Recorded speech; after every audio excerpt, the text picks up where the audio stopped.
Το τραγούδι του Μενούση αφηγείται μια τραγική ιστορία ζήλιας, η οποία διαδραματίζεται στην Ήπειρο την εποχή της τουρκοκρατίας. Μια παρέα αντρών, ο Μενούσης, ο Μπερμπίλης και ο Μεχμέτ Αγάς, βρίσκονται στο κρασοπουλιό, όπου τρώνε, πίνουν και γλεντούν.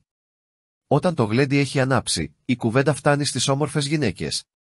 Τότε κάποιος από την παρέα απευθύνεται στο Μενούση λέγοντας του πόσο όμορφη είναι η γυναίκα του. Στην εποχή εκείνη όμως το να γίνεται κουβέντα για μια γυναίκα σε μια αντροπαρέα και μάλιστα με υπονοούμενα για την ομορφιά της ήταν όμικρον με τόνο, τι πιο ατιμωτικό για την ίδια αλλά και για τον άντρα της. Η γυναίκα για να θεωρείται τίμια, σύμφωνα με τον ηθικό κώδικα της εποχής, έπρεπε όχι μόνο να μην κυκλοφορεί η ίδια στον δρόμο άσκοπα και ασυνόδευτη, δίνοντας στόχο, αλλά να μην κυκλοφορεί ούτε καν το όνομά της. Ο Μενούσης λοιπόν θυγμένος ρωτά να μάθει που την είδε αυτός που του μιλούσε για εκείνη και τον ρωτά, αν την ξέρεις και αν την είδες, πες μου τι φορεί. Ωστόσο, η απάντηση που παίρνει, ασημένιο μεσοφόρι με χρυσό φλουρί, αποτελεί πιστήριο της απιστίας.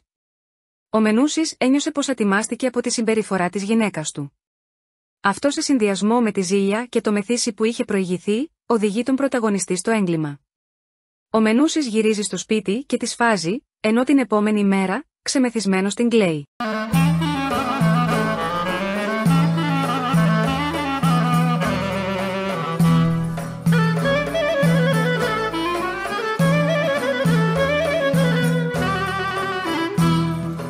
Ο Μενούσης, ο Μπερμπίλης κι ο Ρεσούλαγας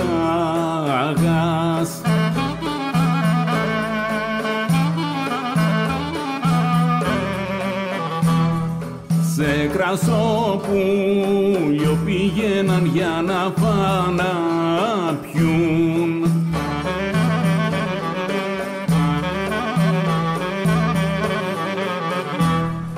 Κι που τρώγαν, κι που πίναν και που γλεντάγαν.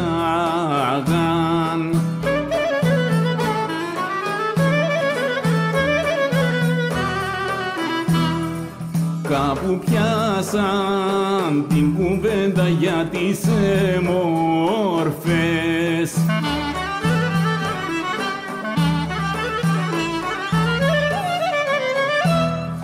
Όμορφη γυναίκα που έχεις βρε Μενούσαγα.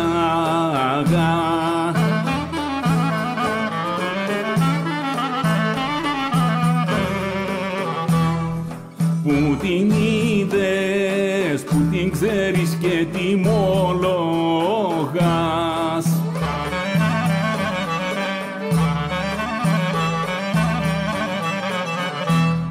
Χθες την είδα στο πηγάδι που παίρνε νερό.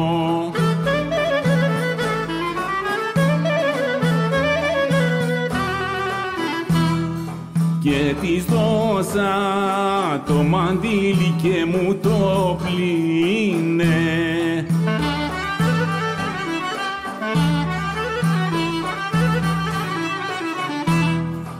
Αν την είδες κι αν την ξέρεις πες μας τι φορεί.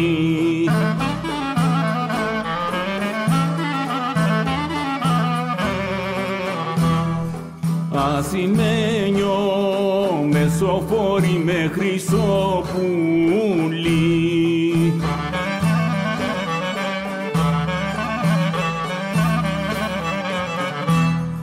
Κι ο Μενούσης μεθυσμένος πάει την έσφαξε.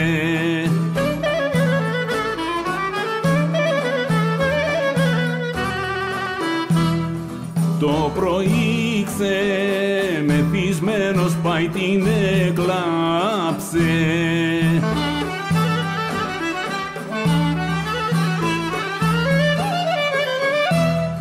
Σήκου πάπια, σήκου χίναμ, σήκου νεράτζα.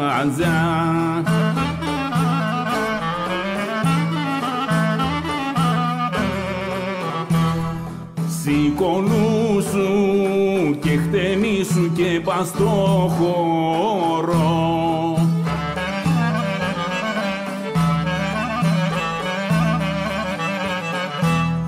Να σε δουν τα παλικάρια να μαραίνονται.